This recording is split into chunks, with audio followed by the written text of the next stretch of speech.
Hello मित्रांनो, नमस्कार सर्वांना. आज आपण 12वी बोर्डच्या सिलेबसमधील डिफरन्शियल इक्वेशन या युनिटमधील एक्झरसाइज 6.3 मधील क्वेश्चन दुसरा सॉल्व करूया. बघा मित्रांनो, मी बरेच दिवस झाले व्हिडिओ बनवत आहे. माझ्या व्हिडिओला लाईक आणि सबस्क्राईब करा, तर मी आणखी चांगले व्हिडिओ बनवेल आणि प्रयत्न करेल चांगली क्वालिटी, चांगला साऊंड आणि एज्युकेशनची चांगली क्वालिटी तुमच्यापर्यंत पोहोचवण्याचा. चला मित्रांनो, आपण सुरू करूया एक्झरसाइज 6.3 मधील क्वेश्चन दुसरा. बघा, क्वेश्चन म्हणतो आहे solve the following differential equation. मित्रांनो, इथे आलेलं आहे सॉल्व मीन्स हे जे डिफरन्शियल इक्वेशन आपल्याला दिलेलं आहे, जसं मी पहिला प्रॉब्लेम घेतो आहे, इथे दिलेलं आहे dy/dx is equals to 1 + y² 1 + x². या इक्वेशनला आपल्याला सॉल्व करायचं आहे म्हणजेच सोल्युशन काढायचं आहे. आता मी तुम्हाला सांगितलं होतं की सोल्युशन म्हटले की डिफरन्शियल इक्वेशनचं सोल्युशन म्हटल्यावर आपल्याकडे दोन टाईपचे सोल्युशन आले. एक आलं आहे जनरल सोल्युशन, दुसरं आहे पर्टिक्युलर सोल्युशन. मी तुम्हाला सांगितलं होतं जनरल सोल्युशन म्हणजे असं सोल्युशन की ज्यामधून dy/dx या ज्या टर्म्स असतात, डिफरन्शियलच्या टर्म्स आपण इलिमिनेट करून टाकतो आणि डिफरन्शियलच्या टर्म इलिमिनेट केल्यानंतर जे इक्वेशन एक्स आणि वाय या डिपेंडंट व्हेरिएबलमध्ये जे शिल्लक राहतं त्या इक्वेशनलाच आपण त्या डिफरन्शियल इक्वेशनचं जनरल सोल्युशन असं म्हणतो. आणि जनरल सोल्युशन घेताना जे आर्बिट्री कॉन्स्टंट्स येतात, ते आर्बिट्री कॉन्स्टंटची जर आपण व्हॅल्यू काढली आणि ती जर का त्या जनरल सोल्युशनमध्ये पुट केली, तर जे सोल्युशन आपल्याला भेटतं त्याला आपण पर्टिक्युलर सोल्युशन असं म्हणतो मित्रांनो. तर आता आपल्याला फक्त सॉल्व करणे म्हणजे फक्त जनरल सोल्युशन काढा एवढंच सांगितलेलं आहे. चला मित्रांनो, आपण काढूया. पहिल्या प्रॉब्लेमपासून सुरुवात करूया. पहिला प्रॉब्लेम आहे dy/dx is equals to 1 + y² 1 + x². बघा मित्रांनो, सॉल्व कसं करायचं. मी दिलेलं प्रॉब्लेम आधी लिहून घेतलं. Given differential equation is dy/dx is equals to 1 + y² 1 + x². मित्रांनो, डिफरन्शियल इक्वेशन सॉल्व करत असताना सर्वात आधी त्याला व्हेरिएबल सेपरेबल फॉर्मला आणता येते का हे बघायचं. व्हेरिएबल सेपरेबल फॉर्म काय असतो मित्रांनो, काय करायचं ना, आता सपोज आपल्याकडे हे जर प्रॉब्लेम बघितलं तर यामध्ये एक्स आणि वाय हे दोन व्हेरिएबल आले. तर मग मित्रांनो, आपल्याला व्हेरिएबल सेपरेबल फॉर्ममध्ये म्हणजे एवढंच करायचं आहे की एक टर्म ही कंप्लीट एकाच व्हेरिएबलमध्ये असली पाहिजे आणि दुसरी टर्म कंप्लिटली दुसऱ्याच व्हेरिएबलमध्ये असली पाहिजे, किंवा एका साईडला एक व्हेरिएबल, दुसऱ्या साईडला इक्वल टूच्या दुसऱ्या साईडला दुसरा व्हेरिएबल. आपण असंही केलं तरीही चालते. बघा मित्रांनो, या दिलेल्या इक्वेशनमध्ये मी काय करू शकतो, इथे dy/dx आहे म्हणजे यामध्ये dx dy आलेला आहे. माझ्या म्हणण्याप्रमाणे आपल्याला याला व्हेरिएबल सेपरेबल फॉर्मला न्यायचं आहे. तर मित्रांनो, आपल्याला ही डेरिव्हेटिव्हची टर्म काढायची आहे. मी तुम्हाला इंटिग्रेशन शिकवत असताना सांगितलं होतं की इंटिग्रेशन म्हणजेच काय असतो मित्रांनो, अँटी डेरिव्हेटिव्ह. म्हणजे जर डेरिव्हेटिव्हची टर्म आपल्याला काढायची असेल तर आपल्याला काय घ्यायला लागेल मित्रांनो, इंटिग्रेशन घ्यायला लागेल. आणि इंटिग्रेशन घेताना तुम्हाला जर फॉर्म्युले आठवत असेल तर बघा, इंटिग्रेशनचे फॉर्म्युले कसे असतात, इंटिग्रेशन x⁻n dx. म्हणजे यामध्ये मित्रांनो फक्त dx dy असंच integration with respect to dx with respect to x म्हणजेच dx, integration with respect to y म्हणजे dy एवढंच प्रेझेंट असते. आणि तेही dx किंवा dy ची जी टर्म आहे तीही न्यूमरेटरला असते. मग आता आपल्याला इथे एवढंच करायचं आहे मित्रांनो, एक व्हेरिएबल एका टर्ममध्ये. म्हणजे मी काय करतो, आता इथं हा dy न्यूमरेटरला आहे तर मी dyला न्यूमरेटरला सरव देतो. हा dx डिनॉमिनेटरला आहे तर या dxला दुसऱ्या साईडला पाठवून देतो. म्हणजे इथे होईल काय, हा न्यूमरेटरचा dy ॲज इट इज आणि हा जो डिनॉमिनेटरचा dx आहे तो जर राईट साईडला गेला तर तो मल्टिप्लिकेशनला येईल. हा dx मग इथे न्यूमरेटरला आला. आता राईट हँड साईड बघा मित्रांनो, इथे होतं 1 + y² 1 + x². तर मी काय केलं आहे, dy जर लेफ्ट हँड साईडला आहे तर मला yच्या सर्व टर्म लेफ्ट हँड साईडच्या टर्ममध्ये आणायचं आहे. मग आता हा 1 + y² ही टर्म न्यूमरेटरची आहे, ती जर आपण दुसऱ्या साईडला पाठवली तर ती येईल डिनॉमिनेटरला. मग आता मी त्याला लिहिताना फक्त एवढं लिहिलं 1/1 + y² आणि तो dy as it is equals to. आता इथे काय शिल्लक राहिलं मित्रांनो, 1 + y² तिकडे गेल्यावर इथे फक्त न्यूमरेटरला 1च राहिलं, 1/1 + x² आणि लेफ्ट हँड साईडचा dx आणलेला तो आहेच इथे. मग आता मित्रांनो, हे इक्वेशन बघा, या इक्वेशनमध्ये वायच्या टर्म्स या एकाच टर्ममध्ये आलेल्या आहे किंवा लेफ्ट हँड साईडला आलेल्या आहे. तर या इक्वेशनमध्ये एक्सच्या टर्म एकाच साईडला आलेल्या आहे किंवा एकाच टर्ममध्ये आलेल्या आहेत. जे 1 + x² म्हणजेच 1/1 + x² dx. म्हणजे मित्रांनो, हा जो फॉर्म तयार झाला याला म्हणतात व्हेरिएबल सेपरेबल फॉर्म. आणि मित्रांनो, जर का आपण व्हेरिएबल सेपरेबल फॉर्म्युला इक्वेशन आणलं की लगेच त्याचं इंटिग्रेशन घेऊन टाकायचं, इंटिग्रेटिंग बोथ साईड. इंटिग्रेशन घेतलं मित्रांनो, तर आता बघा ही टर्म कशी दिसत आहे. आपण राईट हँड साईडला आधी बघूया. हा तर मित्रांनो फॉर्म्युलाच झाला, integration of 1/1 + x² into dx. 1/1 + x² हा मित्रांनो tan इनवर्स एक्सचा डेरिव्हेटिव्ह आहे. Derivative of tan inverse x is 1/1 + x². म्हणजेच मग इंटिग्रेशन ऑफ 1/1 + x² dx काय असेल मित्रांनो, tan inverse x plus integration constant c, indefinite integral असल्यामुळं.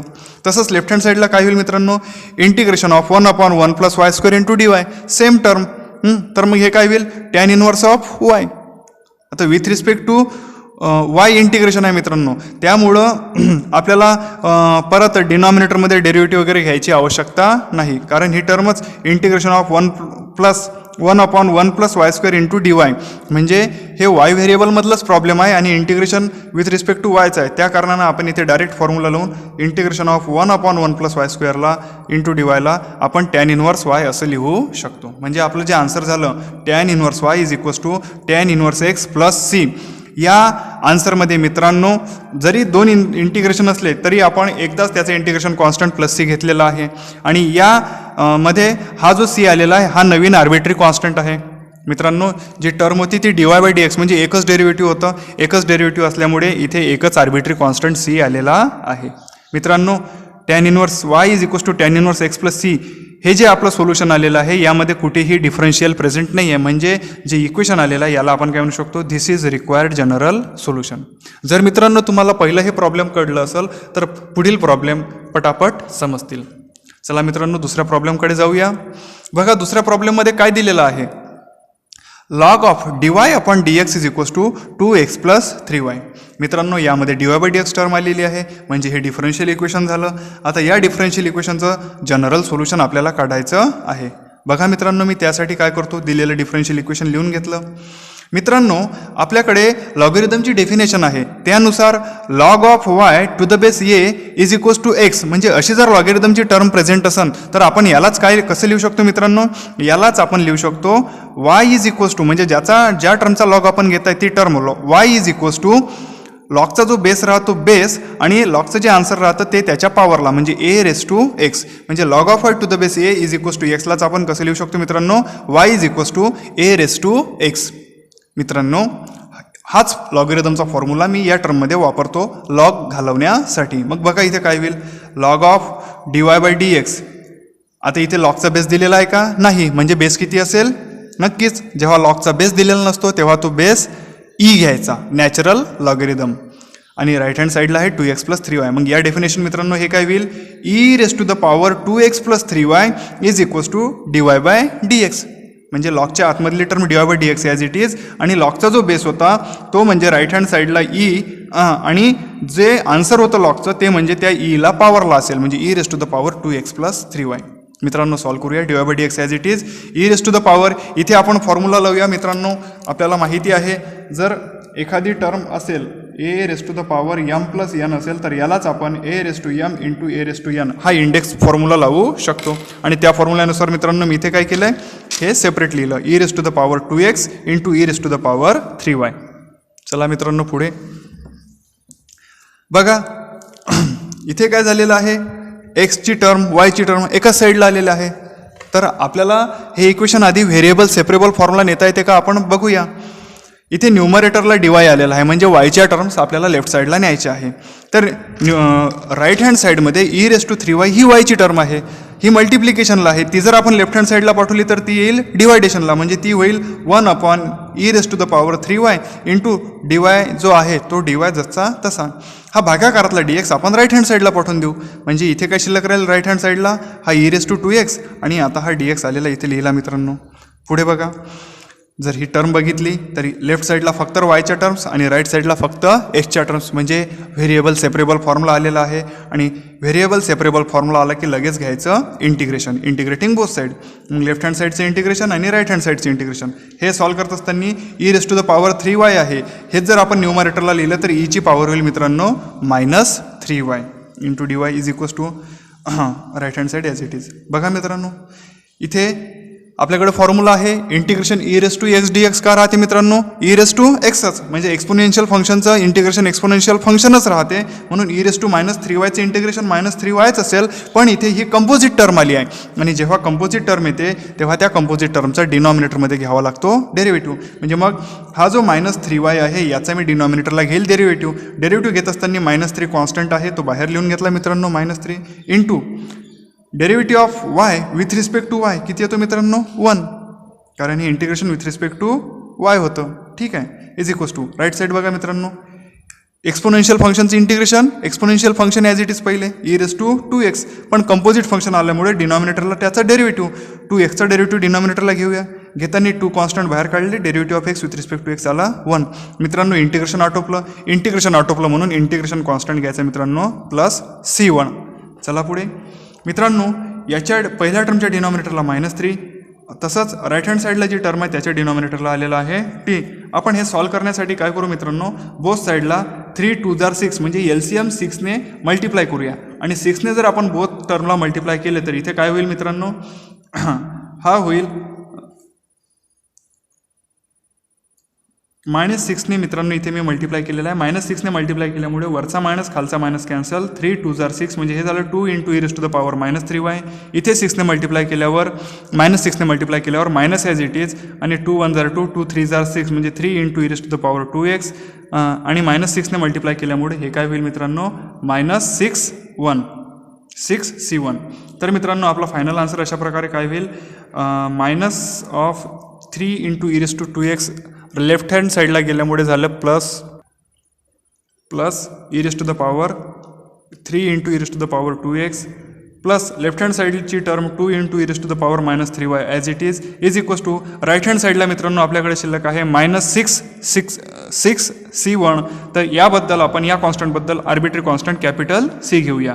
म्हणजे हे जे इक्वेशन आलं याच्यात कुठेही डिफरन्शियल प्रेझेंट नसल्यामुळं this is our required general solution. लक्षात आलं मित्रांनो. बघा मित्रांनो, नेक्स्ट घेऊया त्यातलं प्रॉब्लेम. थर्ड प्रॉब्लेम दिलेला आहे, given differential equation is y - x × dy/dx is equals to 0. आपण काय करूया मित्रांनो, मायनस टर्म राईट साईडला पाठवून दिल्यामुळे ती पॉझिटिव्ह होऊन जाईल. मी राईटला लेफ्ट लिहिलं आणि लेफ्टला राईट लिहिलं तर हे होईल x × dy/dx is equals to y. मित्रांनो आपण याला व्हेरिएबल सेपरेबल फॉर्मला आणू. त्यासाठी डिनॉमिनेटरला dx आपल्याला चालत नाही, तर त्याला आपण राईट हँड साईडला पाठवून दिलेलं आहे. तर मग राईट हँड साईडला गेल्यामुळे आणि हा x गुणाकारात आहे त्याला जर दुसऱ्या साईडला पाठवलं तर भागाकारात जाईल, म्हणजे ती टर्म होईल 1/x × dx आणि लेफ्ट हँड साईडचा dy ॲज इट इज. हा y राईटला होता, तो जर आपण लेफ्टला नेला तर 1/y × dy. म्हणजे मित्रांनो मी साईड अल्टर केल्या आणि याला जर व्यवस्थित लिहिलं तर मला 1/x × dx is equals to 1/y × dy हा व्हेरिएबल सेपरेबल फॉर्म त्या इक्वेशनचा मिळेल. मित्रांनो तुम्हाला सांगितलं मी व्हेरिएबल सेपरेबल फॉर्म आला की लगेच इंटिग्रेशन घ्यायचं. मग ऑन इंटिग्रेशन घेतल्यामुळं आपल्याला या टर्म अशा मिळतील. आपल्याकडे मित्रांनो जे फॉर्म्युले आहे ते फॉर्म्युले लावल्यानंतर आपण म्हणू शकतो integration of 1/x dx is log of mod of x. Same formula integration of 1/y × dy is equals to log of mod of y. मित्रांनो इंटिग्रेशन आटोपलेलं आहे म्हणून इंटिग्रेशन कॉन्स्टंट आपल्याला घ्यावं लागेल. पण मित्रांनो इथे दोन्ही टर्म लॉगमध्ये आलेले आहे, म्हणून जो इंटिग्रेशन कॉन्स्टंट आपण घेणार तो सुद्धा आपण लॉगमध्येच घेऊया. म्हणून इंटिग्रेशन कॉन्स्टंट असेल log c. मित्रांनो लेफ्ट हँड साईडचा log of mod of x as it is equals to मित्रांनो इथे log m + log n अशी ही टर्म मला दिसू लागली आहे. तर आपल्याकडे त्याचा फॉर्म्युला आहे log m + log n का राहते log ऑफ m × n म्हणजे log ऑफ y × c. बघा मित्रांनो बोथ साईडला लॉग आलेला आहे, बोथ साईडचा लॉगरिदम आपण इलिमिनेट करून टाकू. लॉगरिदम इलिमिनेट केल्यानंतर काय शिल्लक असेल x is equals to y × c और c × y. या इक्वेशनमध्ये डिफरन्शियल नाही आहे मित्रांनो, म्हणून याला काय म्हणू आपण this is our required general solution. चला नेक्स्ट प्रॉब्लेम घेऊया मित्रांनो. नेक्स्टमध्ये बघा sec² x × tan y × dx plus sec² y × tan x dy is equals to 0. हे गिवन डिफरन्शियल इक्वेशन आहे मित्रांनो. बघा आता याला कसं सॉल्व करता येईल. मित्रांनो माझ्या असं लक्षात येत आहे इथे ही sec² x dx correct term आलेली आहे. इथे फक्त आपल्याला एक्स्ट्रा कोणतं झालं व्हेरिएबल सेपरेबल फॉर्ममध्ये आणण्यासाठी tan y. मग मित्रांनो आपण जर tan y नं भागितलं तर हां इथला हा टॅन वाय कॅन्सल होऊन जाईल. बरं ठीक आहे मित्रांनो, एक टर्म झाली टॅन वायने भागू. राईट. दुसऱ्या इक्वेशनमध्ये बघा मित्रांनो, इथे sec square y tan x d y, तर sec square y d y correct आहे मित्रांनो व्हेरिएबल सेपरेबल फॉर्मसाठी. एक्स्ट्रा कोण झालेला आहे टॅन एक्स, म्हणजे मित्रांनो पहिल्या टर्ममध्ये टॅन वाय, दुसऱ्या टर्ममध्ये टॅन एक्स. तर आपण काय करू मित्रांनो, dividing by tan x into tan y to both side. बघा मग काय होईल, इथे जर मी टॅन एक्स इंटू टॅन वायना पहिल्या इक्वेशनला जर डिवाईड केलं तर टॅन वाय कॅन्सल होऊन जाईल. मग शिल्लक असेल sec square x d x, आणि डिनॉमिनेटरला टॅन वाय कॅन्सल झाल्यानंतर एक शिल्लक राहील टॅन एक्स प्लस. दुसऱ्या टर्मला मित्रांनो काय शिल्लक राहील, टॅन एक्स इंटू टॅन वायने डिवाईड केल्यानंतर sec square y into d y, आणि टॅन एक्स कॅन्सल झाल्यावर डिनॉमिनेटरला फक्त शिल्लक राहील tan y is equals to right साईडला 0 आहे. 0ला कशाने भागितले तर आन्सर काय येते मित्रांनो 0च येते. बघा आता ह्याच्या टर्म्स मला मिळालं मित्रांनो, ही प्रत्येक टर्म फक्त एकाच व्हेरिएबलमध्ये आहे. जसं ही टर्म बघितली तर फक्त एक्स व्हेरिएबलमध्ये, ही टर्म फक्त वाय व्हेरिएबलमध्ये, म्हणजे हा झाला व्हेरिएबल सेपरेबल फॉर्म. आणि इक्वेशन व्हेरिएबल सेपरेबल फॉर्मला आणल्यानंतर त्याला लगेच इंटिग्रेट करायचं, आणि इंटिग्रेटिंग बोथ साईड. इंटिग्रेशन घेतलं मित्रांनो बोथ साईडचं.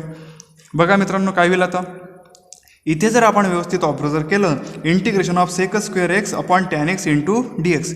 मित्रांनो डिनॉमिनेटरला जी टर्म आहे टॅन एक्स, त्याचा जर मी डेरिव्हेटिव्ह घेतला, डेरिव्हेटिव्ह ऑफ टॅन एक्स का राहतो सेक स्क्वेअर एक्स, म्हणजे मित्रांनो ही टर्म मला अशी दिसू लागली आहे, इंटिग्रेशन आहे आणि डिनॉमिनेटरला जो एफ ऑफ एक्स आहे त्याचाच डेरिव्हेटिव्ह न्यूमरेटरला प्रेझेंट आहे एफ डॅश एक्स, आणि अशा टर्मचं इंटिग्रेशन आहे. तर आपल्याकडे फॉर्म्युला आहे मित्रांनो अशा प्रॉब्लेमसाठी log of mod of f of x plus c. मग मी हाच फॉर्म्युला इथे अप्लाय करतो. तर बघा मित्रांनो, integration of sec square x upon tan x into d x, याबद्दल मी डायरेक्टली काय लिहू शकणार, log of mod of tan x plus same formula इथे अप्लाय होतो मित्रांनो. इथे सुद्धा डिनॉमिनेटरला जी टर्म आहे टॅन वाय, त्याचाच derivative of tan y is sec square y, हा न्यूमरेटरमध्ये प्रेझेंट आहे. मग सेम फॉर्म्युला यूज करून मी याबद्दल काय लिहू शकतो मित्रांनो, log of mod of tan y is equals to. मित्रांनो आपले इंटिग्रेशन आटोपलेलं आहे. इंटिग्रेशन झाल्यावर इंटिग्रेशन कॉन्स्टंट आपल्याला लिहायचं आहे. दोन्ही टर्मचा आन्सर लॉगमध्ये येत आहे, म्हणून इंटिग्रेशन कॉन्स्टंटसुद्धा लॉगमध्येच घेऊ, लॉग सी. बघा मित्रांनो लेफ्ट हँड साईडला log m plus log n formula आहे, log of m into n apply करतो. Log of m is tan x into n is tan y is equals to right साईडचा log c जसा तसा. Both side ह्या लॉगॅरिथममध्ये आलेल्या आहे, eliminating logarithm of both side, म्हणजे काय शिल्लक राहील मित्रांनो, tan x into tan y is equals to c. This is our required general solution. चला मित्रांनो नेक्स्ट क्वेश्चन घेऊया. बघा गिवन इक्वेशन लिहून घेतलं आहे, log x into log y into d y minus sine x into sine y into d x is equals to 0. अगदी last प्रॉब्लेमसारखंच मित्रांनो हे प्रॉब्लेम झालेला आहे. बघा यामध्ये cos x into cos y into d Y, cos Y d Y एकच same व्हेरिएबलसाठी ठीक आहे मित्रांनो, कारण आपल्याला डी एक्स असो किंवा डी वाय ही टर्म न्यूमरेटरला पाहिजे. मग यामध्ये एक्स्ट्रा टर्म झालेली आहे लॉग एक्स, आणि या सेकंड टर्ममध्ये sign x into sine y into d x, तर साइन एक्स डी एक्स ठीक आहे, साइन वाय एक्स्ट्रा झालेला आहे. मित्रांनो आपण काय करूया, बोथ साईडला आपण कॉस एक्स इंटू साइन वायने डिवाईड करूया, आणि कॉस एक्स इंटू साइन वायने जर आपण डिवाईड केलं तर इथे काय शिल्लक राहील मित्रांनो, कॉस एक्स कॅन्सल होईल, cos y into d y, आणि डिनॉमिनेटरला राहील साइन वाय, मायनस इथे sine x into d x as it is, आणि कॉस एक्स इंटू साइन वायने डिवाईड केल्यावर साइन वाय कॅन्सल होईल, आणि डिनॉमिनेटरला राहील मित्रांनो कॉस एक्स. राईट साईडला 0 आहे, 0ला कशाने डिवाईड केल्यावर आन्सर 0च येईल. बघा मित्रांनो हा आलेला आहे व्हेरिएबल सेपरेबल फॉर्म. लगेच इंटिग्रेटिंग बोथ साईड, इंटिग्रेशन करताना मित्रांनो बघा cos y upon sine y, मित्रांनो अँगल सेम आहे वाय, मग इथे फॉर्म्युला लागेल cos theta upon sine theta is cot theta, मग हे झालं integration of cot y d y, minus sine x upon cos x is tan x, मग integration of tan x into d x is equals to 0. बघा मित्रांनो integration of cot y d y by using formula, त्याला मी लिहू शकतो log of mod of sine y minus as it is. Integration of tan x d x by using formula मी याला लिहू शकतो log of mod of sec x. मित्रांनो दोन्ही आन्सर लॉगमध्ये आलेला आहे, म्हणून जो इंटिग्रेशन कॉन्स्टंट घ्यायचा तो सुद्धा लॉगमध्येच घ्यायचा आहे, लॉग C1. बघा मित्रांनो log of mod of sine y as it is minus as it is. मित्रांनो log of mod of sec x यालाच आपण minus of log of mod of cos x असं सिद्ध लिहू शकतो, कारण सेक एक्सचा inverse sec x is equals to 1 upon cos x, म्हणजे कॉस एक्सला न्यूमरेटरला घेतलं तर कॉसची पॉवर -1, आणि log of m raise to यांचा जर फॉर्म्युला लावला मित्रांनो तर त्यानुसार आपण त्याला लिहू शकतो minus of log of mod of cos x. बघा पुढे काय होईल, log of mod of sine y as it is minus into minus plus log of mod of cos x as it is equals to log C1. मित्रांनो log m plus log एनचा formula लावून log of m into n म्हणजे sine y into cos x is equals to log C1 as it is. Eliminating logarithm of both side म्हणजे मित्रांनो finally काय शिल्लक राहील आपल्याकडे sine y into cos x is equals to capital C. हा जो इथे C1 आलेला आहे याला घ्यायचं मित्रांनो C. आता या टर्ममध्ये कुठेही डिफरन्शियल नाही आहे म्हणून this is our required general solution. ठीक आहे मित्रांनो, नेक्स्ट क्वेश्चन बघा. नेक्स्ट क्वेश्चनमध्ये मित्रांनो आपल्याला दिलेलं डिफरन्शियल इक्वेशन आहे dy upon dx is equals to minus k. मित्रांनो आपण याला व्हेरिएबल सेपरेबल फॉर्म्युला आधी नेऊया. त्यासाठी dy न्यूमरेटरला पाहिजे ॲज इट इज राहू द्या, हा dx डिनॉमिनेटरला आहे याला दुसऱ्या साईडला पाठवून द्या तर हा काय होईल मायनस के इंटू dx. मित्रांनो व्हेरिएबल सेपरेबल फॉर्म आलेला आहे इंटिग्रेटिंग बोथ साईड विथ. बघा काय होईल, लेफ्ट साईडचे इंटिग्रेशन राईट साईडचे इंटिग्रेशन घेताना मायनस के कॉन्स्टंट त्याला बाहेर काढून घेतलं मग इंटिग्रेशन राहिलं dxचं. Integration dy is y minus k constant as it is आणि integration dx is x plus integration constant c. This is our required general equation. लक्षात येत आहे मित्रांनो सगळ्यांच्या. बघा मित्रांनो मी अगदी मराठीमध्ये अगदी सोप्या शब्दात तुम्हाला समजून सांगत आहे. काही अडचणी आल्यास मित्रांनो मला कमेंट्स करा, विचारा, मी तुमच्या प्रत्येक प्रश्नाचे आन्सर देईल. आपण नेक्स्ट 7th क्वेश्चन घेऊया मित्रांनो. बघा इथे दिलेलं आहे जे डिफरन्शियल इक्वेशन आहे ते cos square y upon x into d y plus cos square x upon y into d x is equals to 0. मित्रांनो या इक्वेशनमध्ये cos square y d y न्यूमरेटरला आहे, छान झालं, पण डिनॉमिनेटरला एक्स आलेला आहे जो आपल्याला व्हेरिएबल सेपरेबल फॉर्मसाठी काढून टाकावं लागेल. राईट, सेकंड टर्ममध्ये cos square x into d x correct आहे, डिनॉमिनेटरला वाय आलेला आहे. मग मित्रांनो आपण एक काम करूया, बोथ टर्मला एक्स इंटू वायने मल्टिप्लाय करूया. मग जर आपण एक्स इंटू वायने प्रत्येक टर्मला मल्टिप्लाय केलं तर काय होईल मित्रांनो, एक्स इंटू वायने इथे मल्टिप्लाय केलं तर एक्स एक्स कॅन्सल होईल आणि शिल्लक असेल y into cos square y into d Y as it is plus x into वायने इथे मल्टिप्लाय केल्यावर वाय वाय कॅन्सल, शिल्लक असेल x into cos square x into d x आणि 0ला कशाने मल्टिप्लाय केलं तर आन्सर 0. मित्रांनो बघा मी सेकंड टर्म आधी लिहून घेतली x as it is cos square x. मित्रांनो कॉस स्क्वेअर एक्सचा आपल्याकडे फॉर्म्युला आहे, त्या फॉर्म्युल्यानुसार मी लिहिलं आहे 1 plus cos 2x upon 2 into d x as it is plus मित्रांनो फर्स्ट टर्म मी आता लिहून घेतो आहे y as it is cos square y, same formula apply करतो मित्रांनो, त्यानुसार 1 plus cos 2y upon 2 is equals to right hand साईडला 0 ॲज इट इज. पुढे बघा मित्रांनो प्रत्येक टर्मला आपण 2ने मल्टिप्लाय करून घेऊया, त्यानुसार 2ने मल्टिप्लाय केलं असतं वर न्यूमरेटरला 2 आणि डिनॉमिनेटरचा 2 गेट कॅन्सल म्हणजे शिल्लक असेल x into 1 plus cos 2x into d x plus 2ने मल्टिप्लाय केल्यामुळे डिनॉमिनेटरचा 2 कॅन्सल होऊन जाईल मित्रांनो आणि शिल्लक असेल y into 1 plus cos 2y into d y is equals to 0. बघा ब्रॅकेट सॉल्व करून घ्या मित्रांनो, x into 1 into d x म्हणजे x d x plus x into cos 2x into d x plus वायने मल्टिप्लाय केल्यावर y into 1 y into d y आणि y into cos 2y into d y is equals to 0. मित्रांनो आता जर बघितलं आपण तर प्रत्येक टर्म एकच व्हेरिएबलमध्ये म्हणजे प्रत्येक टर्म सेपरेट व्हेरिएबलमध्ये वेगवेगळ्या आलेल्या आहेत, म्हणजे हा आलेला आहे व्हेरिएबल सेपरेबल फॉर्म. मग आता जर व्हेरिएबल सेपरेबल फॉर्म आला की लगेच काय घ्यायचं मित्रांनो इंटिग्रेशन. मग इंटिग्रेटिंग बोथ साईड, इंटिग्रेशन घेतल्यावर integration of this term integration मित्रांनो लिहून घेतला आणि या इक्वेशनला दिलं इक्वेशन नंबर 1. मित्रांनो यातली पहिली टर्म आपण लगेच सॉल्व करू शकतो, दुसरी टर्म पण आपण वाय डी वायचे जे इंटिग्रेशन आहे हे पण सॉल्व करू शकतो. पण मित्रांनो इथे आलेलं आहे integration x into cos 2x d x, ही आपण सेपरेट घेऊया. हे घेतलं मित्रांनो consider integration of x into cos 2x into d x. मित्रांनो इथे काय झालेलं आहे, इथे एक्स आणि कॉस 2x म्हणजे एक अल्जेब्रिक आणि दुसरं ट्रिग्नॉमेट्रिक या दोन डिफरंट फंक्शनचा प्रॉडक्ट आलेला आहे आणि त्याचं आहे इंटिग्रेशन. तर जेव्हा दोन फंक्शनचा प्रॉडक्ट असतो आणि त्याचं इंटिग्रेशन असतो तेव्हा आपल्याकडे इंटिग्रेशन बाय पार्ट्स आहे. त्या इंटिग्रेशन बाय पार्ट्सचा यूज करून मित्रांनो आपण हे प्रॉब्लेम सॉल्व करू.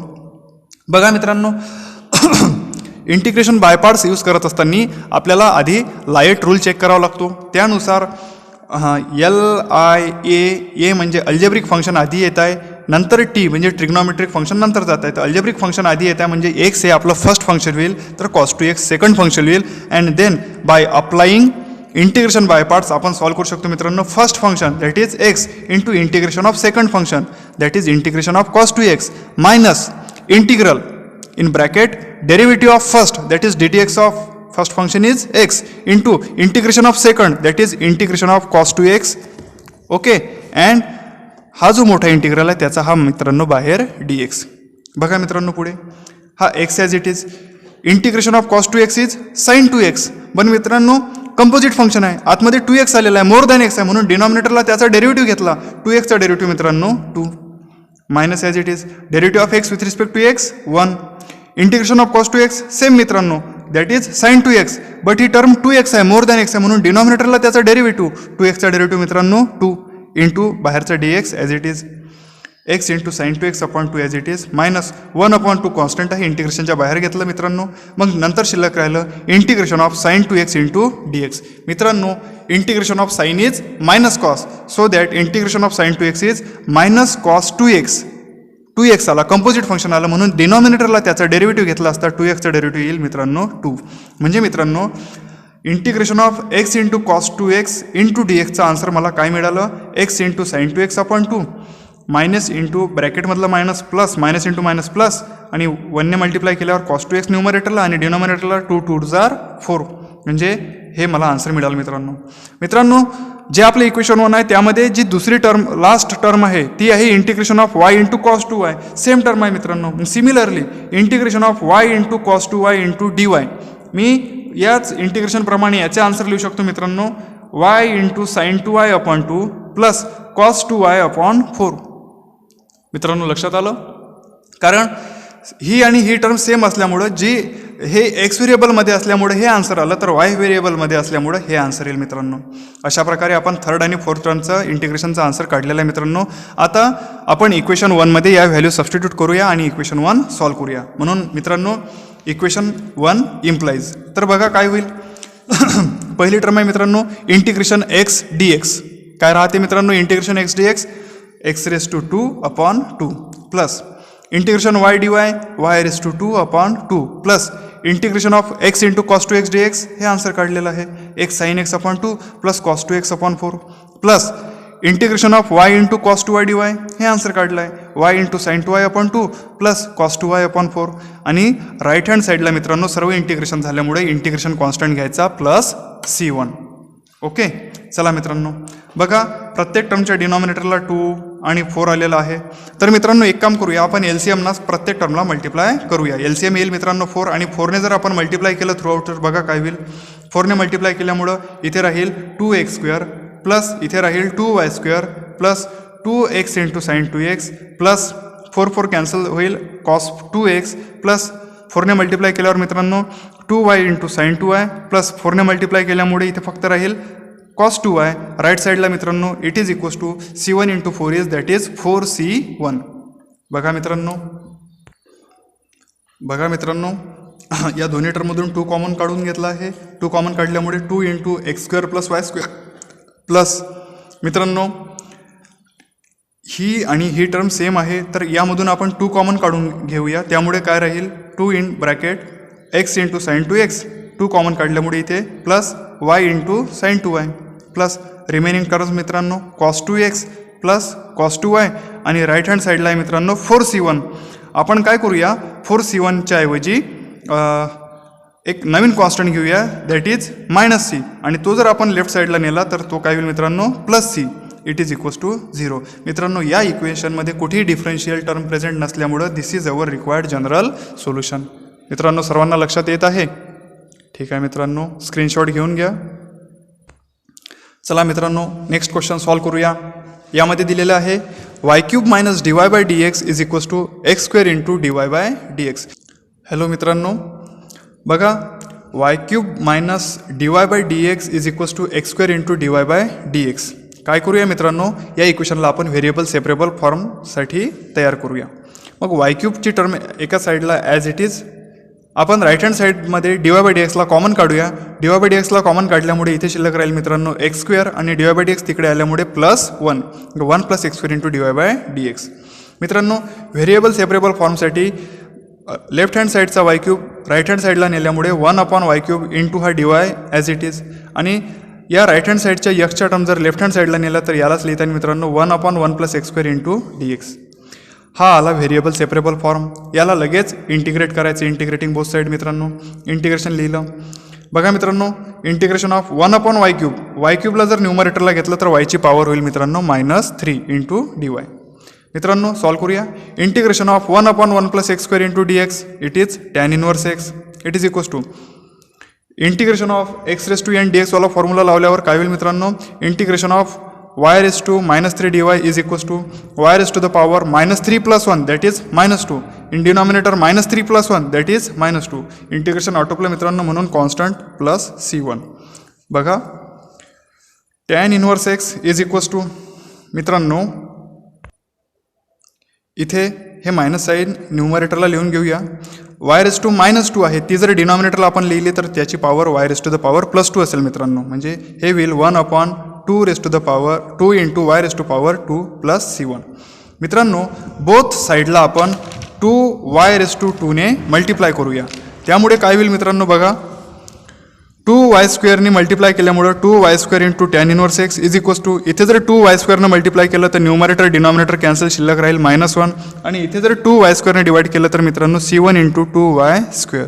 बघा 2y² into tan inverse x -1 राईटचा लेफ्टला नेल्यामुळे +1 इज इक्वल्स टू टर्म आहे मित्रांनो c1 इंटू 2 इंटू y² पैकी y हा व्हेरिएबल आहे तर y² ची टर्म ॲज इट इज. मग कॉन्स्टंट राहिला मित्रांनो 2c1. या 2c1 बद्दल आपण आर्बिट्ररी कॉन्स्टंट घेऊया +c. म्हणजे हे जे इक्वेशन आता मित्रांनो मिळालं आपल्याला this is our general solution.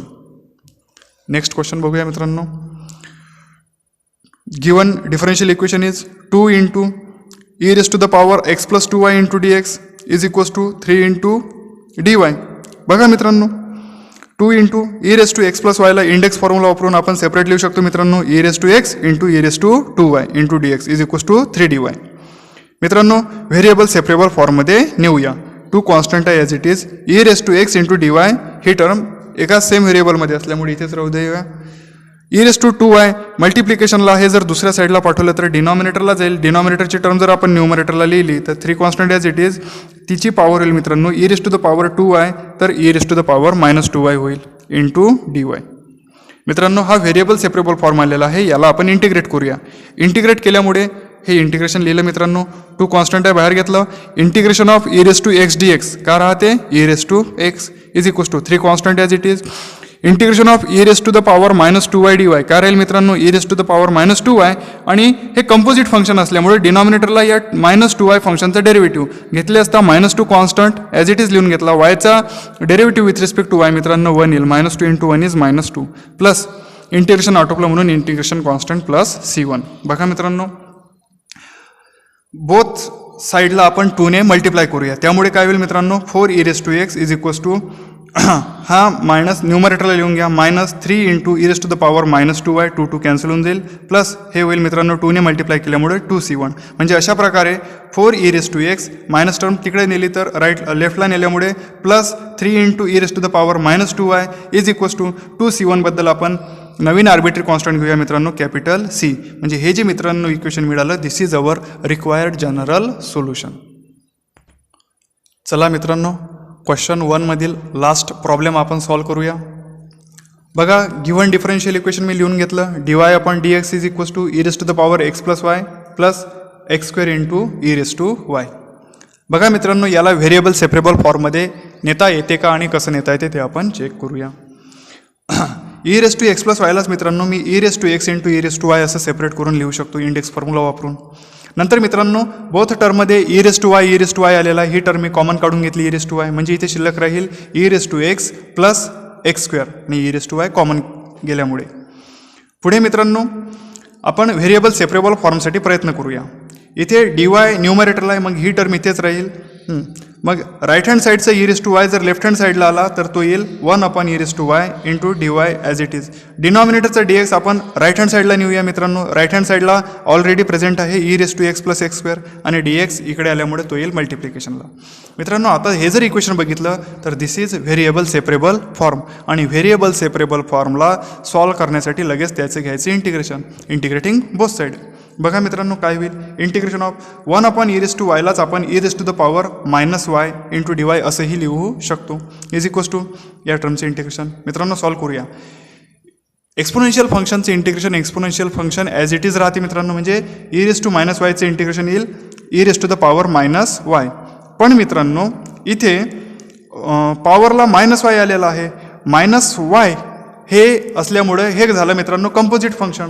आणि जर कंपोजिट फंक्शन असेल तर डिनॉमिनेटरला घ्यायचा त्याचा derivative of -y is -1 is equals to integration separate करून जर घेतलं मित्रांनो तर e⁻x इंटिग्रेशन असेल e⁻x plus integration of x² dx is x³ integration आटोपल्यामुळे इंटिग्रेशन कॉन्स्टंट प्लस c1.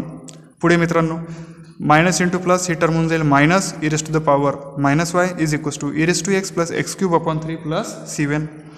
चला मित्रांनो राईट हँड साईड करून सुरुवात करतो आहे. e⁻x as it is. हा मायनस ऑफ e⁻⁻y ची टर्म जर राईट हँड साईडला आली तर ती होईल plus of e⁻⁻y plus x³. हा प्लस c1 जर लेफ्टला पाठवला तर तो होईल -c1. मित्रांनो अशा प्रकारे आणि डिनॉमिनेटरला 3 आलेला आहे म्हणून प्रत्येक टर्मला आपण 3 ने मल्टिप्लाय करून टाकूया. म्हणजे हे होईल मित्रांनो 3e⁻x plus 3e⁻⁻y plus 3 cancel x³ is equals to -3c1. या -3c1 कॉन्स्टंटबद्दल आपण एकच आर्बिट्ररी कॉन्स्टंट कॅपिटल C घेऊया. म्हणजे फायनली आपण 3e⁻x plus 3e⁻⁻y plus x³ is equals to capital C. This is our required general solution. मित्रांनो बघा माझे video जर आवडत असेल तर नक्की लाईक वगैरे करा मित्रांनो, आणि कमेंट्स टाका. तुमच्या काही अडचणी असेल तर मला पर्सनली कमेंट टाका मित्रांनो. मी तुमचे प्रत्येक प्रॉब्लेम सॉल्व्ह करून देईल. धन्यवाद.